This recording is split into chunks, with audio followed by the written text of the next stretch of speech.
तो 12 मार्च से 6 अप्रैल तक शुक्र देव मेष राशि में गोचर करेंगे और मेष राशि में इनका गोचर होगा तो राहु और शुक्र की युति भी बनेगी। तो इस युति का जो प्रभाव है कर्क लगन वालों के लिए कैसा रहेगा, आज इसके बारे में हम बात कर रहे हैं। ये युति जो है भले ही थोड़े से समय के लिए ही हो, लेकिन इसका जो प्रभाव है काफ़ी ज़्यादा रहेगा इसका। और इसका जो प्रभाव हालांकि बहुत ज़्यादा लॉन्ग लास्टिंग नहीं होगा, लेकिन एक सडन इफेक्ट हम इसको बोल सकते हैं। तो अगर आपका कर्क लगन है तो आपके 10th हाउस में ये युति बनेगी, जहां राहु ऑलरेडी गोचर कर रहे हैं आपके 10th हाउस में,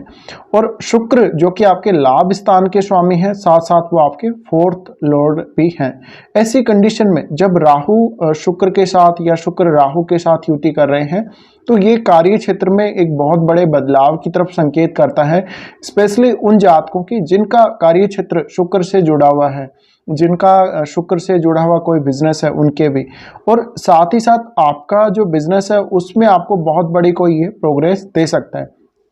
इसके अलावा अगर आप सिनेमा जगत से जुड़े हुए हैं तो आपको बहुत सडन यहाँ पर पॉपुलैरिटी हासिल हो सकती है।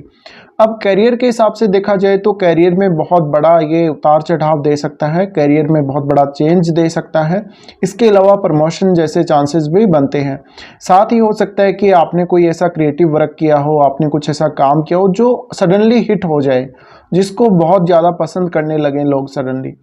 इसी तरह से कर्क लगन वाले जो भी जातक शुक्र से रिलेटेड क्षेत्रों में काम कर रहे हैं उनके लिए ये बहुत ही ज़्यादा अच्छा रहेगा। इसके अलावा शुक्र के साथ राहु का युति होना 10th हाउस में, ये कहीं ना कहीं आपको थोड़ा सा किसी और की तरफ अट्रैक्शन दे सकता है, स्पेशली जहां आप काम कर रहे हैं वहां पे, या आपके सेम फील्ड में जहां पे आप जिस भी फील्ड में काम कर रहे हो।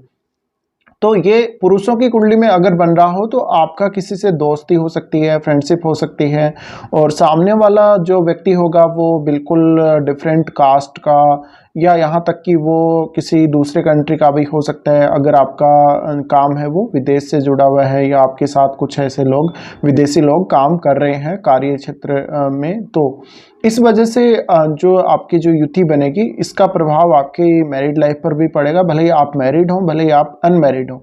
तो यहाँ पर रिलेशनशिप को लेके या कुछ फाइनेंशियल मैटर्स को लेके थोड़ा और ज़्यादा आपको सेंसिटिव बनाता है, थोड़ा और ज़्यादा डिमांडिंग बनाता है।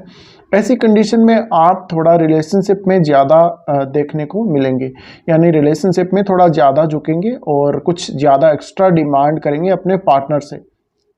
तो आपकी जो चाहत है वो बढ़ सकती है, आपकी अपने पार्टनर से जो डिमांड है वो बढ़ सकती है, आपकी डिमांड्स ज़्यादा हो सकती हैं। अब हो सकता है आपका पार्टनर उनको पूरा कर पाने में सक्षम भी हो और ना भी हो, तो इस वजह से आप कहीं और झांकेंगे। तो ऐसी कंडीशन में आपका एक्स्ट्रा मैरिटल अफेयर होना या किसी के साथ लव अफेयर होने के चांसेस बनेंगे, लेकिन यहाँ पर आपके साथ चीटिंग होना भी हो सकता है। तो चीटिंग से आप बच के रहें, आपको थोड़ा सा सावधानी रखनी पड़ेगी। इस दौरान किसी के साथ भी रिलेशनशिप या इस प्रकार के इश्यूज में अगर आप आते हैं बीच में, तो काफ़ी ज़्यादा दिक्कत बाद में आपको हो सकती है जब ये युति समाप्त हो जाएगी तब।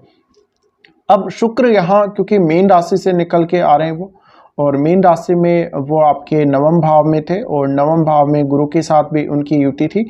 लेकिन वहाँ पर आपको जो है शुक्र वाली चीज़ों में उतनी ज़्यादा डिमांडिंग नेचर नहीं देखने को मिली। पर राहु के साथ जैसे ही शुक्र का प्रवेश होगा, यानी राहु के साथ जैसे ही शुक्र मिलेंगे आके 10th हाउस में, तो यहाँ पर कुछ ना कुछ आपके मन में जो इच्छाएं हैं वो ज़्यादा प्रबल होंगी शुक्र वाली चीज़ों को लेके।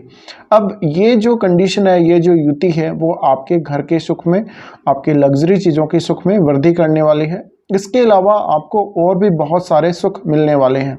लेकिन वो जो सुख हैं वो कुछ समय के लिए हो सकते हैं, वो लॉन्ग लास्टिंग नहीं होंगे, पर कुछ समय का ये एक इंटरेस्ट, या हम कह सकते हैं कुछ समय के लिए बहुत ही ज़्यादा मज़े की बात हो सकती है आप लोगों के लिए। इसके अलावा आपको मेनली जो फोकस करना है अपने रिलेशनशिप और आपका जो प्रोफेशनल करियर है उसके ऊपर आपको मेनली फोकस करना इस युति में। अब जिन लोगों का कोई ज्वेलरी से जुड़ा हुआ बिजनेस है, जिन लोगों का कोई शुक्र से जुड़ा हुआ कोई अन्य बिजनेस है, जैसे कि रेडीमेड कपड़ों वगैरह का, फैशन से जुड़ा हुआ है, या मेकअप से जुड़ी हुई कोई सामग्री का बिजनेस है, या किसी का कोई ब्यूटी पार्लर वगैरह है,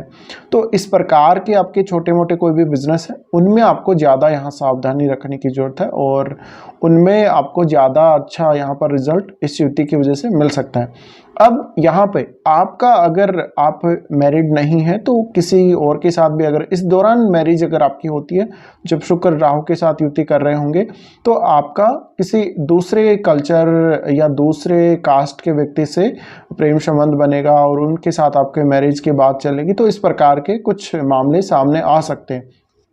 लेकिन ये जो युति है वो आपको फाइनेंशियल मैटर के हिसाब से देखा जाए या आपके करियर के हिसाब से देखा जाए तो काफ़ी अच्छी आपके लिए साबित होगी।